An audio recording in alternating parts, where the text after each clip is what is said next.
All right, I believe we are live. Welcome to the channel. Today we're going to talk a little bit about Section 8 and low income housing. Now, we're going to do a few introductions and then we're going to get into the primary subject matter. Now, this video is live as of now. It is 5/3, 2022. You have the option to chat with me if you're on the phone, TV, laptop, desktop, and so on.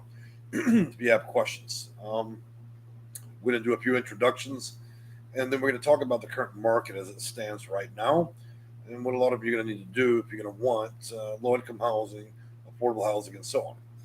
So, on the introductory side, I'm going to explain a little bit about what I do and who I am. My name is Jay. I'm the owner of Section 8 Consulting and Section8Consulting.com. Many people know me around the nation as probably one of the better consultants out there. I think we've had established history on YouTube for about 7 to 10 years, and I've been in the industry about 20. So my experience includes reading thousands of housing authority manuals, continuum care manuals, and everything covering Section 8 housing applications, operations, policies, procedures, assessment tools, HMIS, algorithmic data, manuals, legislation, Title 24, federal regulation, federal code. And so, as you can see, it goes on and on and on. I work with around 750 to 1,000 people a year, and anywhere from a few landlords up to hundreds. Some of these landlords own properties that range anywhere from a few units all the way up to 500 units. So I do have a network of investors, brokers, landlords, and even banks that I work with on an advisory capacity. In addition to those things, we'll talk a little bit about what I offer, and I'm not suggesting anybody needs a consultant. I'm only suggesting that I'm here giving you information, and then I'm just going to tell you what type of information I could or potentially provide to you if you should find that the process of getting through all this is too much. So, for my tenants, I offer emergency housing assistance, emergency rental programs, Section 8 housing. I assist with applications, eligibility, vouchers, waiting list, portability, which is the process of moving, discrimination issue related issues, case management, research, subsections of low income housing, affordable housing, subsidized housing, HUD BASH, BAWA housing, HOPA housing, RRH, PSH, homeless housing for the homeless, housing for ex-felons, Section 202, Section 811, Section 504, and to be frank with you guys, I could go on for days. Okay, that's what would distinguish a person from knowing a little and a lot. All right, now that we've got the introductions out the way, if y'all have any questions along the way, like I said, just comment. I'll do my best to answer those questions for you. And so we do have our first comment. In my candy, welcome back. How are you today? So, we're now at the threshold of summer, and one thing that I've already started to see is that a lot of the market is super hot right now, and I think that the state of New York, the state of California, the state of Florida, the state of Maryland, and a few others are exceptional, and the intensity of the number of people that are applying. And so it's important when you guys are out there applying for housing that you have an adequate list. A lot of you guys are pursuing different options through Google for subsidies. And so part of the understanding is if you're going to do applications, you should be addressing multiple counties and then also through multiple systems. So for those of you who don't know this, a housing authority offers vouchers and they offer many different types. And with subsidy housing, that is where the landlord applies on your behalf to the housing authority. And it's more of a backdoor program and it's based on income. These are two separate systems. And then, of course, those of you that are on the verge of homelessness may become imminent homeless, or you're simply running out of options and don't have enough friends or family or a support system in place, then potentially you could go through what they call SBDAT, which is better known as continuum care or coordinated entry, which might be able to grant you an emergency housing voucher. So, looks like Sheila Neal says hello. Hello to you. In my candy, I called the housing authority about it. That's good to hear. So, one thing I'm going to do is I'm going to provide you with some links, link you up to some information I believe would be important. I think that due diligence and research is an important part of being able to get housing rather than just make videos about consulting so you guys can read. One of the first pieces of a documentation I'd like to give you is going to be a way to access affordable housing, which is affordable housing, low income housing, and it goes by a few other names.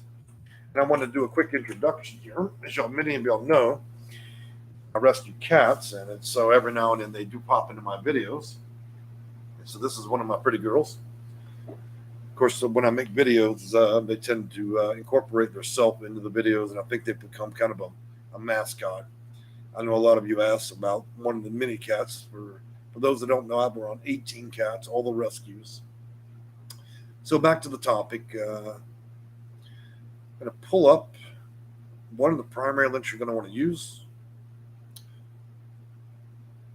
And this is going to be for subsidy. I'm going to post this directly in the chat so you guys can see it.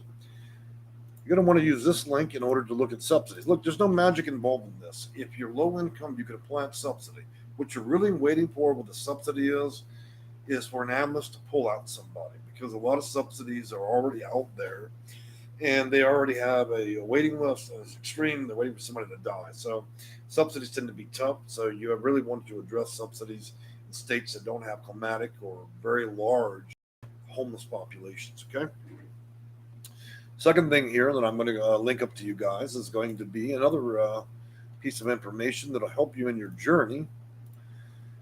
And just bear with me, guys. It's a little slow rolling today. I'm going to provide you with an absolute. This is going to be a 7420.10G.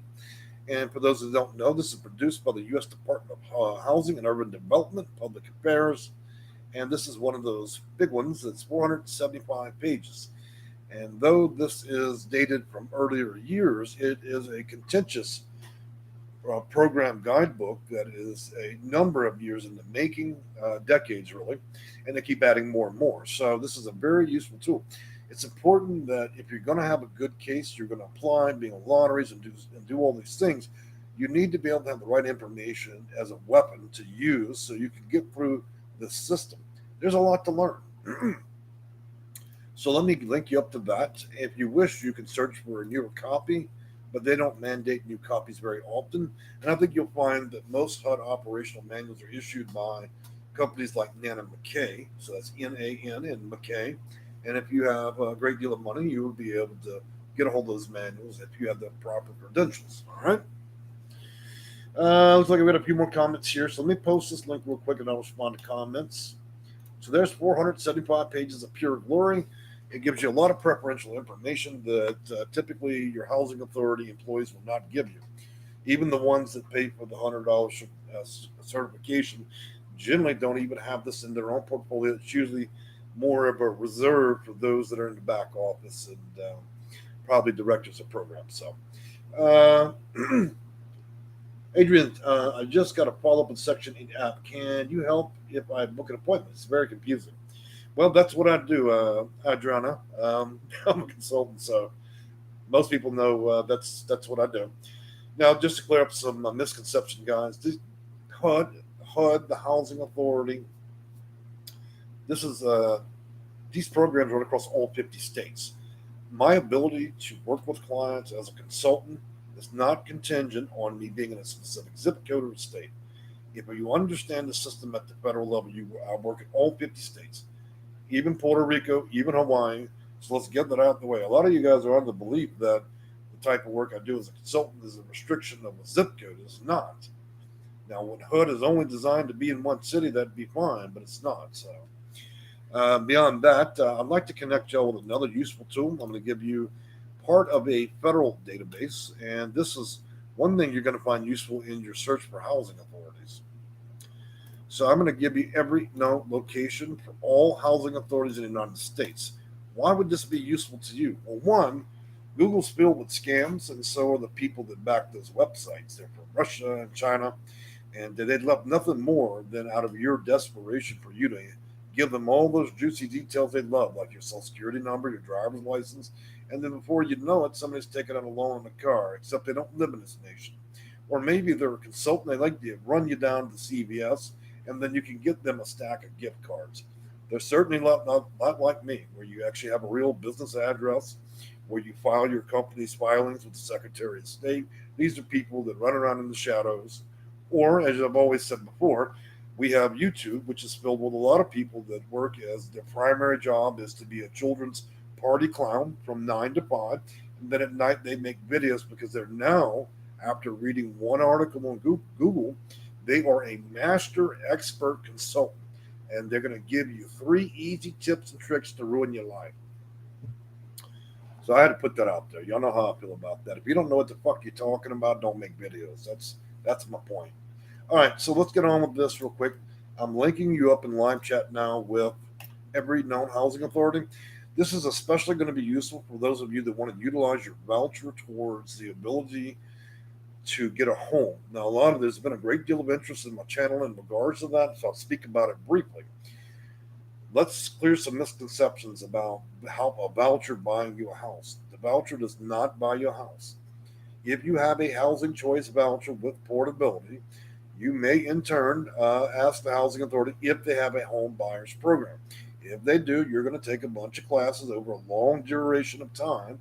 And in that respect, after you complete that process, then eventually, if you're approved by your lender, you have the right credit score, you're able to find a Fannie Mae, Fannie Mac home that is FHA or USDA type of loan, where you have like maybe a zero down and very low interest, then you'd be able to utilize your voucher to not pay the landlord's mortgage. You'd be using your voucher to pay your mortgage. Now, the amount that you receive in the voucher would be likely the payment and allocation for the amount you'd be able to spend on a monthly mortgage. So your dreams of getting that $4 million house and hoping the housing authority is a big enough pool to let you do that's not going to happen. All right. So your payments will kind of dictate about the portability of what you can do. Now, for those of you that live in New York and California and some parts of Florida, this would be a fabulous pipe dream. Shit's too expensive there, okay? Now, I'm not saying it's impossible throughout those states, but what I am saying is you have to be reasonable. It may actually require you to move and consider other states. Not only that, but as I mentioned, 20 years ago, a lot of housing authorities had home buyer programs. Now there's only a certain percentage left. So you have to call all these housing authorities. No, I'm not going to do that. Just in case anybody's wondering, there is not, as far as I know, not a national list of housing authorities that has a current list of which housing authorities offer it. So you really just got to call around, phone tag. Now I'm going to drop back into this live chat and I'm going to answer a few comments because it's starting to pick up. All right. Candy Girl got the interesting name of the day. I like that. Take longer than 10 days to receive. HA said, if not submitted within 10 days, my application will be terminated. I'm disabled. Is that a reason to ask for a reasonable accommodation? Yes. Well, in consideration to federal law and ADA compliance, which is American Disabilities Act of 2008, and further codes and regulations that are on the books, then there could be accommodation that you can request. There are many types. It has to be first and foremost reasonable, and it must not put an undue financial strain on both the housing authority administratively or the landlord itself. So there's some things to consider. For those of you that require a handicap ramp made a solid goal, then you can go off a bridge. They're not going to do that, okay? If it's something that's actually reasonable, then they will accommodate. And no, just because you need an extra room for your exercise bike doesn't get it. You would need a good medical reason. Let me give you some advice. You'd want to get with a consultant when it comes to accommodations. Why? Because I'm going to know better what's going to work and what's not going to work, because you really only get one or two shots of crying wolf before you get rejected, and then no longer they stop listening to you, okay? So that means you need to have a well-formed case, proper documentation, and you need to be able to aim for something that is completely reasonable. If you go into this with a big head, think you know everything, and you're looking at Google articles, most of which have been written over a decade ago, those things are irrelevant. They're nonsense. And not only are those articles not nonsense, they're written on the premise of the person, the writer, which is an idiot. Why do I say writers are idiots? Because they do what everybody else does. They they plagiarize the hell out of other people. So you have articles that are chunks of a bunch of other articles. And these people, in reality, have only researched Google. They don't have any genuine interest or understanding of how this stuff works. So, careful how you march down the street looking for that. Adonis Perez, I am from New York. I need an EHV housing navigator. Well, emergency housing voucher and the housing navigator are a system that runs through continuum of care and coordinated entry. And as far as we know, the city of New York has over 61 separate programs. That doesn't include HUD and federal programs, state programs, and county programs. Um, the fastest way to figure out who your COC would be to do it this way. I'm going to link you up, Adonis. Hopefully, I'm saying your name is right. So, I'm going to give you every continuum of care location in the United States. These are not the phone numbers to the operator, the little lady making $3 an hour with an attitude. These are the numbers to the directors of these programs, and so it's the real deal. You can skip the main 1-800 number and 211. So that link has been posted. In my candy, and high in my candy, the rent increases are terrible. We're going to expect, so in respect to what in my candy was saying in live chat, we can expect rents to continue to fluctuate and burn at a high rate. I think we're looking at 16 to 17% jump across this year. Just to be clear, I do not have a PhD and I am not a licensed real estate agent. So this is only my opinion when it comes in relations to what percentage the rental market is going to go up or down. And of course, you need to know your local market better than you need to know your national market. Moving on, the Mistia, I think it says, I'm in Los Angeles. I was recently processed into CES, okay, coordinated entry system. I scored 15 out of 16 vulnerability scale, referenced for EHV emergency housing voucher. When I follow up, they say I haven't yet to be matched. How does that work? Well, when you are in the absolute epicenter of the worst housing crisis in America, so let's compress this for a minute. Had you lived anywhere else in this nation, likely you would have already been told you had a really high score and you'd be speaking with a housing navigator in a week or two. But since you live in the one place, the one county in America where there's a 200,000 people, which is a combination of homeless and other, Los Angeles is the epicenter of the worst housing crisis in America. Let's make no mistake about that.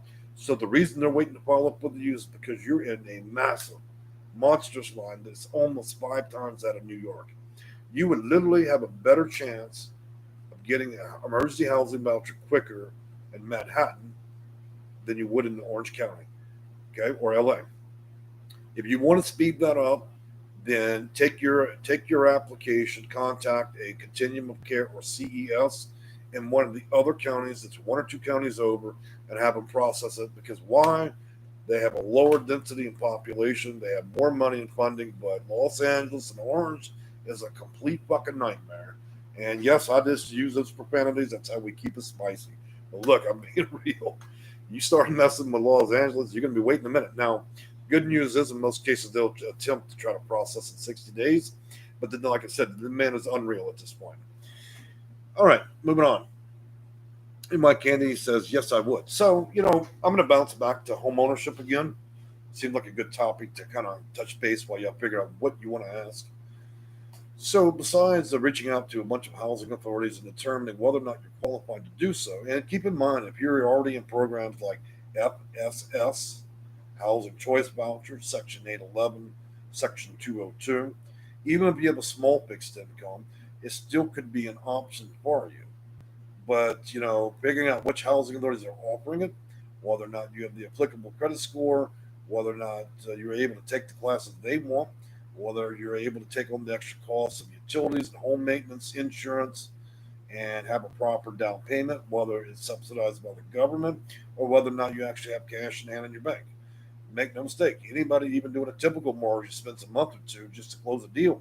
When you're dealing with the housing authority and you're dealing with their set of classes, their rules, their policies, in addition to all the normal things you do without them, then you're probably looking at 5 to 8 months. And then we also must keep in mind we're in the hottest market that's ever been in this country. Home prices are flying through the roof all around the country. It went from red hot to white hot. And what I mean by white hot is that, even a crack house is worth more money now. And so we've also seen that landlords, I mentioned in my previous video, that own properties that were inexpensive, junky properties. Let's be honest, they're a slumlord. Well, their slum property last year was somewhere they were willing to accept vouchers because they couldn't even sell it. This year, that slumlord and its property is now his property went from being worth a half a million to 3 million.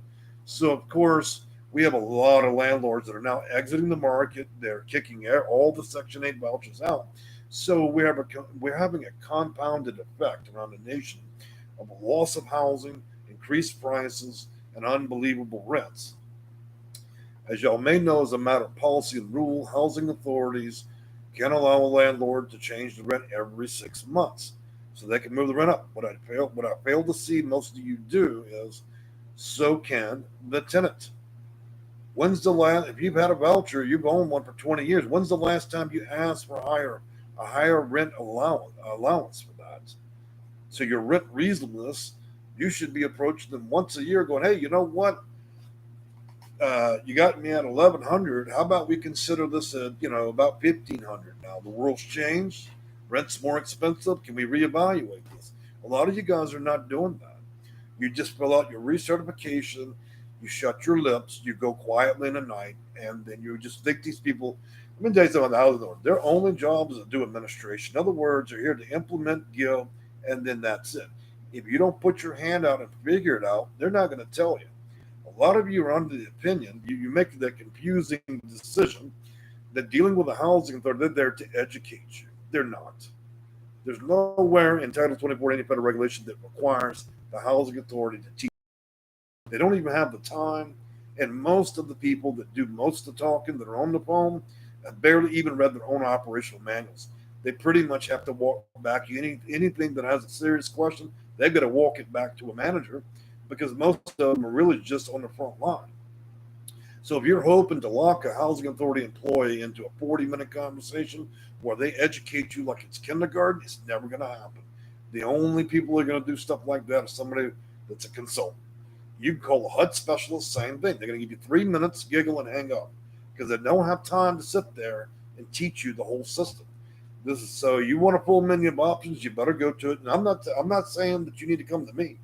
You're welcome to do so if you really want to know, but I mean, there are other consultants out there. For instance, there are other people that make these videos, and as I'd mentioned, they're party clowns during the day, and then in the afternoon, they're a master.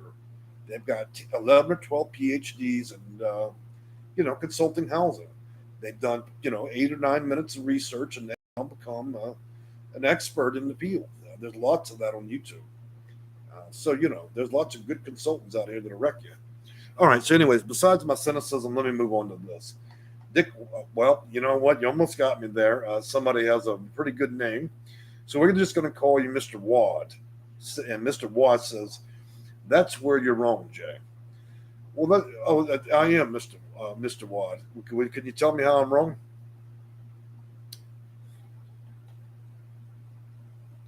Let me help you out. So one thing that we can't do is have inappropriate names in the channel. So unfortunately, my friend, I'm not going to be allowed any further comments because of that. You'd have to reach out to me if you have questions. Okay. All right, guys. So it looks like we don't have any further questions here. One of the other things I want to talk to you about real quick is simply this. If you're struggling with this, there are some free options out there. I know a lot of you do your home research and so on. You have 211, 311. They're okay with connecting you with resources, but typically they're just going to give you numbers, and most of them generally don't work. The housing authority can help you in some respects, but I think it's important that you probably review your HAP contract, you review some of the PHA information that I was giving a little bit earlier. That way you have a context for all the rules, policies, and procedures. Another thing I would encourage you to do is Google Title 24. And though it's broad, it does teach you quite a bit about federal policy and how they're implementing all these different programs, okay? For more complex issues that deal more in the legal arena, I would suggest that legal aid would be a good option as well because they have some powers that I don't have. Like, for one, they're an attorney and they can write a lot of different types of demand letters. However, I work with a lot of attorneys because most of them studied law. They didn't study Section 8 law. And most attorneys want to do things that make money, like car accidents and lawsuits. Section 8 is not a popular topic with most attorneys because they know, one, you probably don't have a lot of money. 2, you couldn't afford to pay the bill, and 3, you're probably going to be a big waste of their time. And as sad as disingenuous as that is, it's a reality that there's very few people out here that want to help people that are in that stress of dealing with this. So I'm going to give you some more information real quick. Oh, I hear another cat. How about we do another introduction with another cat? You might remember him. We rescued him as a baby. He's a big boy now. This is little Papa. Y'all have not probably seen him in over 100 videos. He, oh, I got me right now. He's about 11 pounds now. And I got one more I'm going to show you guys if she comes back by, but it's Blue Eyes, my other Siamese. So man, I got to tell you, that tail really caught me in the eye. So, all right. I'm going to put up some more information, help you guys out. What, Papa? I hear you crying. What you need? If you're tired of losing sleep, you get stressed out, you don't have time to read 16 to 20,000 words worth of manuals, compel housing authorities and their lawyers and to give you operational manuals, trying to pass tests, figure out portability, discrimination, file 802s and other discriminatory paperwork, how to pick, there's so much to this. But if you need the help, I'm certainly there. There's also other consultants that I've mentioned. You're always welcome to go out and see what they have to offer. But for now, I'll link you up to that if y'all want to check us out. Also, here's our website. I'm going to link you up to that real quick. I think we got over 200 reviews.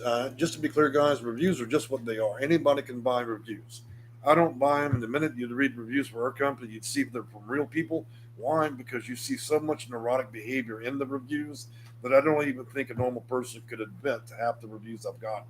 Some are good, some are bad. That's the reality. Nobody's trying to have a perfect reputation with stuff that would usually indicate you're a complete fraud anyways. So, but yeah, there's lots of reviews if you want to see the opinions of other people about me, my company. We're also registered Secretary of State, EIN, DBA, and we do all of our business primarily out of Texas, but we do work with clients in all 50 contentious states. Matter of fact, I just talked to a client today. I think she's wanting to go out to Puerto Rico. One thing we've been trying to be more inclusive of is the Hispanic community. So I'm working on an option for that, but it's been a long year trying to figure out how to bring in more of the Spanish, Asian, and Cuban community because of the language gap. And I hope to address that at some point this year. So please accept my apology for not being able to deliver this message in multiple languages. Michelle Hyatt, Jay, how did you get into Section 8 consulting?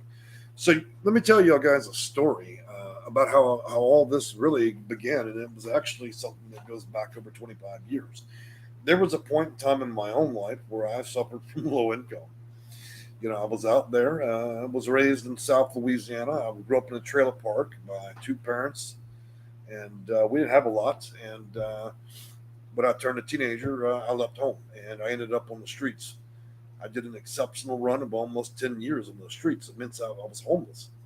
It was through those virtues of being out there that I learned just how ridiculous the system was. But I had one favorable advantage. I have a great mind, and I've got an excellent memory. And I used my ability to educate well, and I worked myself through it. Before long, after I read probably close to 1,000,000 words between manuals, operation manuals, so on, I started to see that, like anything else that we put through Congress and legislation, a lot of these laws, rules, policies, and regulations already had built in loopholes. In other words, there's holes there. If you understand the system and its complexity, that means you also know how to manipulate the system within the reason of the law. And before long, I realized that I became exceptional.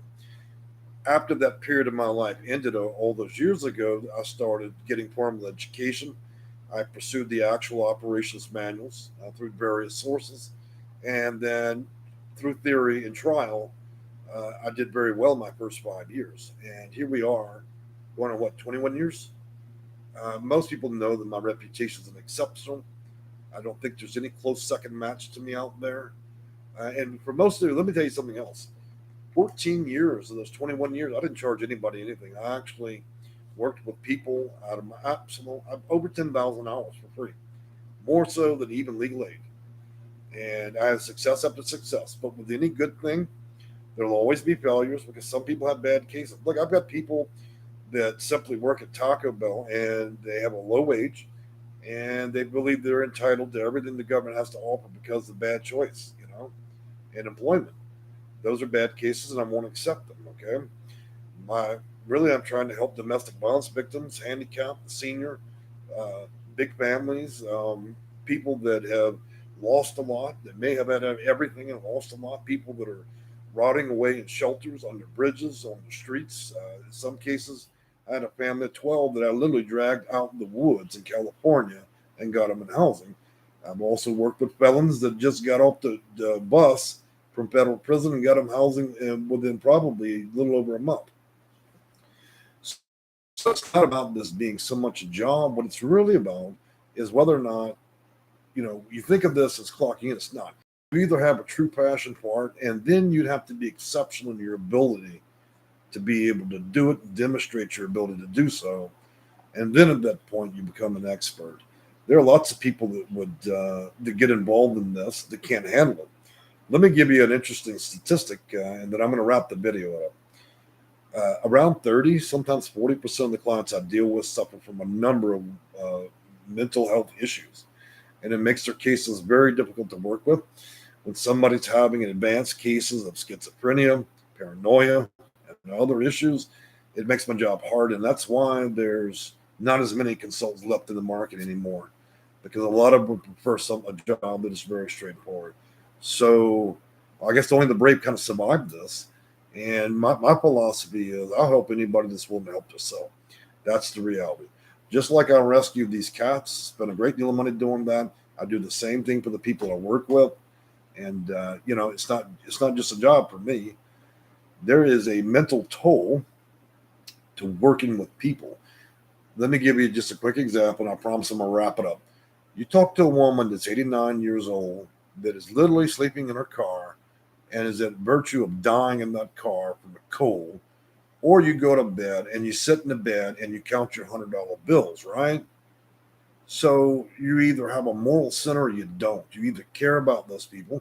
And what that equates to is, can I sleep at night, or do I worry myself to the core as to whether or not I see this woman like she'd be my grandmother, and do I just let her die in that car or in that shelter? And that's the many cases that I face. And to be frank with you, my first 10 years about wrecked me so many times. There's emotional roller coasters with doing this. So, anyways, I didn't want to design the video to come across as empathy or sympathy. I'm just suggesting that the job I do has many faces and many realities. Some are hard to accept and some are not.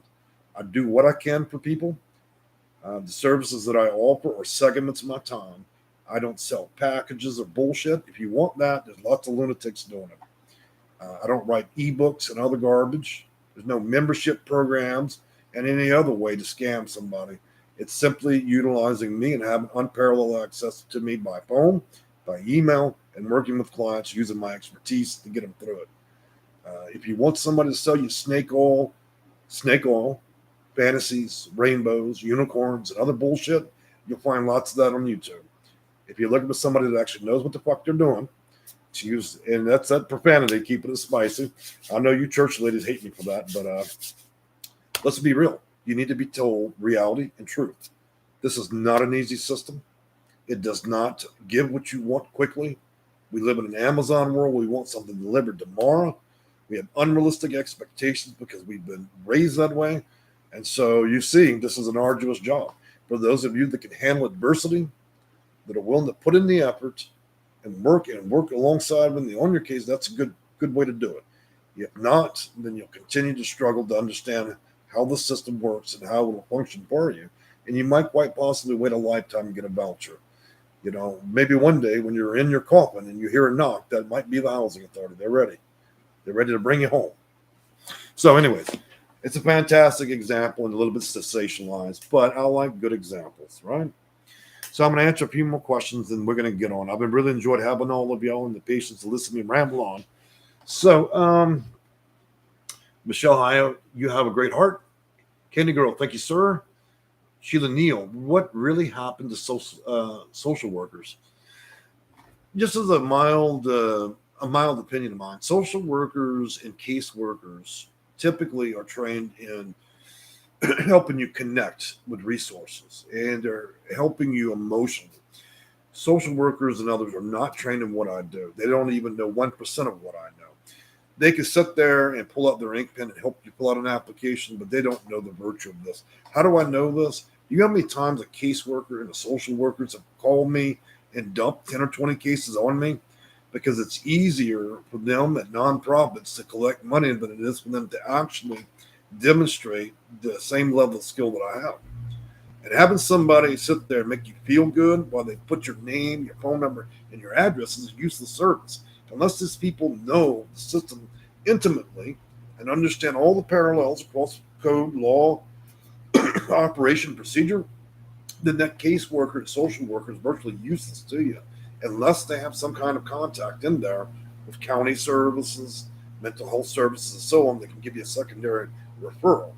And most of them do not. So I think that the caseworkers and all that are great in some respects, but they're certainly not going to be the prize winner when it comes to getting you low income housing and so on. I think that they have their hearts in the right place, but as far as I know, it's really not part of their training program. Moving on, and Andy says, "Can you answer my question, please?" Well, I didn't see your question. Let me scroll back. And you must keep in mind a lot of people comment, so it's like watching a stock ticker. I don't always catch everyone. Anxiety, ADA, I'm considered someone with a disability. Yes, those are qualified disabilities if it affects your life in a great capacity, or you have a Social Security disability check. All right. Lisette Livingston, hi. How do we pay you for your services? All right, so this is the last thing I'm going to put, guys. I'm going to wrap it up. Like y'all guys, it's about 6:30 at night where I am, and I like to get on with my day.